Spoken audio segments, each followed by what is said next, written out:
Hello, my narcissistic abuse family. This topic is kind of particularly sad. It's one of the more upsetting realizations, I guess you could say, that I have come to. So this past week, a family member passed away. God bless her. She was 95 years old. She led a beautiful life. She was a nun for like over 70 years of that time. But what I'm going to do is relate this all to the toxic duo, the dysfunctional unit that I came from, and the way they all behaved. So, thanks to COVID, I have to say, it was a blessing that they were able to live stream the funeral, which is kind of weird, but it worked out for me because obviously I'm disabled. It's not easy for us to travel. But I'll tell you what, I was sitting here watching the procession, the whole ceremony, the mass on the internet, and I was looking at all of the narcissist, my mother, the enabler slash henchman, my father, the golden boy, his wicked wife. All of them were there, dressed up and prancing around like they're just model citizens. And a lot of things hit me.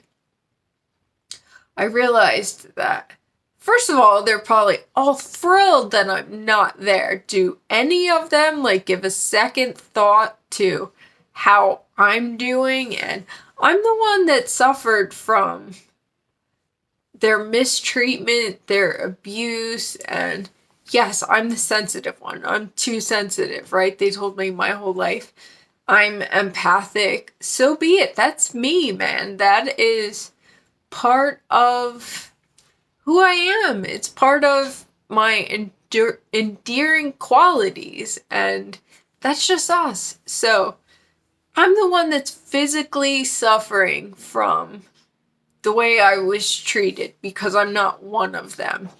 So here's my insight. I realized that us victims of narcissistic abuse were just not like them. We couldn't be like them if we tried. And these people live in their own world and in their own minds. They think they're great people and they just live this lie, okay? So I realized something. That's their truth, right? We have our truth, they have their truth, and they see what they want to see, and they see us as the problem. Couldn't possibly be them because they're too weak to face the fact that they're flawed, that they have these unresolved, unaddressed issues that perpetuated into their parenthood, and they took it out on us. Us, the black sheep, the kids that didn't fit in. And again, I was just saying, like, I am so different from these people. And all growing up, you probably felt this way also. It's like you tried so hard to fit in. You tried so hard to make them love you, to be a part of them, but you can't subscribe to their immorality, their superficiality, their negativity. Like, I remember when I started to get older, I started seeing my narcissistic mother for who she was and how jealous and envious she always was, and just the way she acted, I was like, even as a small kid, you start to realize these things and you start to wake up to it, and it sucks that this is your role model. This is supposed to be your parent. You're the child, but you're the one that has more maturity and appreciation for respect and values and morality. All the things that these people don't prioritize. So, back to this funeral. I was looking at them, and the henchman got up and gave a eulogy. And the extended family that was there, they were all like laughing and just gobbling up his crap. And the whole speech was about him, was about what he did and how funny he was. And it all related, it was, stories that involved it was his aunt, so it was my grandmother's sister, so we always just called her sister because she was a nun, but, his entire speech was about what he did, his experiences with sister, all about him, and about this much about sister. And it was just so nauseating, like watching it and watching everybody just stroke his ego. He's not the primary narcissist, but he's the inverted narcissist. And I've said this before, it's like the enabler is just as guilty, but abused by proxy, or even more so, because he was always sacrificing his children to appease the narcissist, to please her in some way. But, he, like, inverted narcissists, like, they ride the coattails of the primary narcissist. There's something that bonds these people together, right? So they have, like, the shared interest of projecting this idolized reputation or image or whatever. And very much I see that in the toxic duo. They don't have a substantial relationship with one another. They never cared about having substantial relationships with me, their daughter, their children. I have an older brother as well, but they didn't care about that. All they care about is how they look to other people. And, the fact that they're still married, they love to kind of showboat that around, like they're so in love and they've been together over 40 years. And it's like, it's sad. It's sad because we are the casual. I just did a post about this on Friday, I guess, on the gram, if you're interested in checking it out. But it's like, we are the casualties of their agendas. We got trampled in the process of them constructing this facade.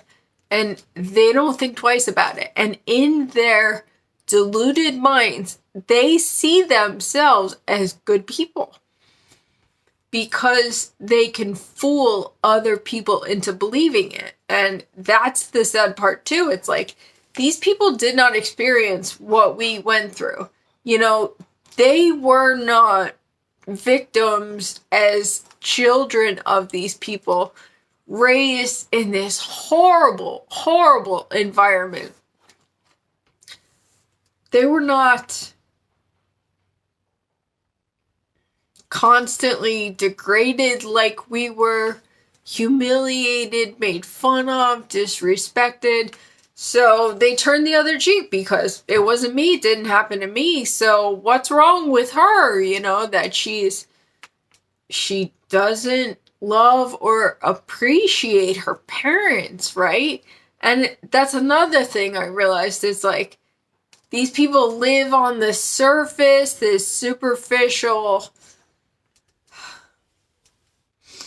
realm, I guess. Like, I don't know where you guys are at in terms of like spirituality, spiritual awakening, but I'm inclined to think that you are kind of unwrapping this all together, similar to myself. I do love Victor Odo if you have not checked him out. Aaron Dowdy as well. They're awesome spiritual awakening. Kind of, they help people navigate through these insights, these changes in your life. So I was talking to one of my one girlfriend that I can, be completely transparent with, honest, and she totally is on the same mentality as I am. It's like, we were talking about it and she was like, you know what? People are just scared to face reality, to face their own demons, so they just skate on the surface of everything. And again, that's just not us. It's not how we were made. And thank God that's not us, because you know what? I was talking to my husband about it last night, and I would not have this beautiful, amazing, incredible life if I was one of them. And I'm blessed beyond words, bumped, bruised, and blessed, my whole platform. I'm blessed beyond words with my husband, with the love that we share, and our beautiful children that we love and treasure and cherish. My dog, like, this life, I actually feel overwhelmed with gratitude sometimes. Like I was saying to Joe the other day, like my heart just felt like I wanted to explode. I was so happy just with our kids, with my marriage, with this life that we have. Like, yes, I'm in a wheelchair and that sucks, and yes, we lost beautiful Joey. That was immeasurably agonizing, but we're so blessed. We truly love each other, and I love our family. I love the dynamic that we share. I love the fun that we have together. I love the way that Joe and I genuinely love and treasure our children, and the way that we support them and respect them.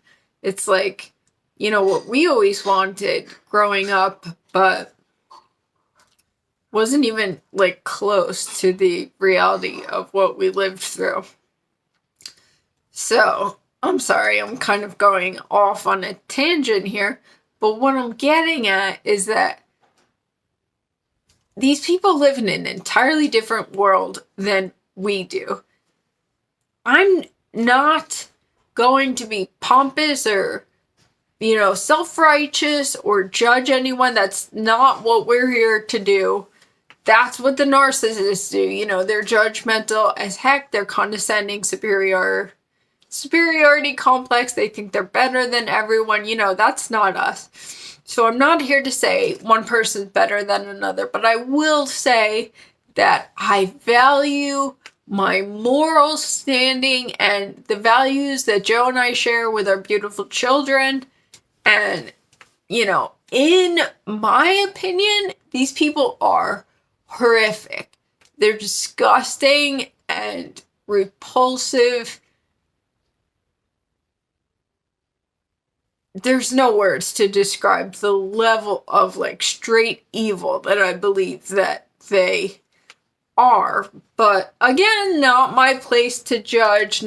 I'm not going to be self-righteous or condescending or anything like that. But the fact of the matter being that we live in two totally, entirely separate worlds. And yes, we are casualties of their, fictitious narrative, whatever they're trying to portray to the outside world. At the root of it all, what do they have to be proud of, to truly relish in. Like, love is the root of everything, and they don't have it. So that's everything. You know, they're stuck living their own lives, being who they are, and I believe that's punishment in and of itself. That's punishment enough. It's not my place to out these people, to expose them for what they are, you know. Again, they truly believe in their deluded minds that they are great people, and that's another thing. They all band together because it's like they're protecting each other, and they're like, they believe that like their loyalty to one another is, you know, admirable. But in reality, they're just trying to stay in their comfort zone.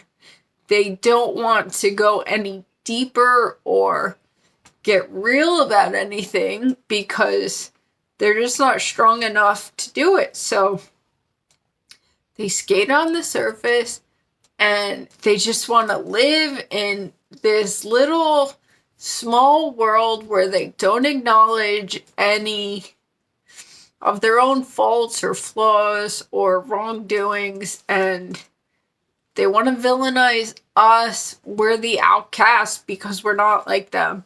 So it is, you know, we go on living our meaningful, authentic, genuine lives, and I'm beyond grateful for that.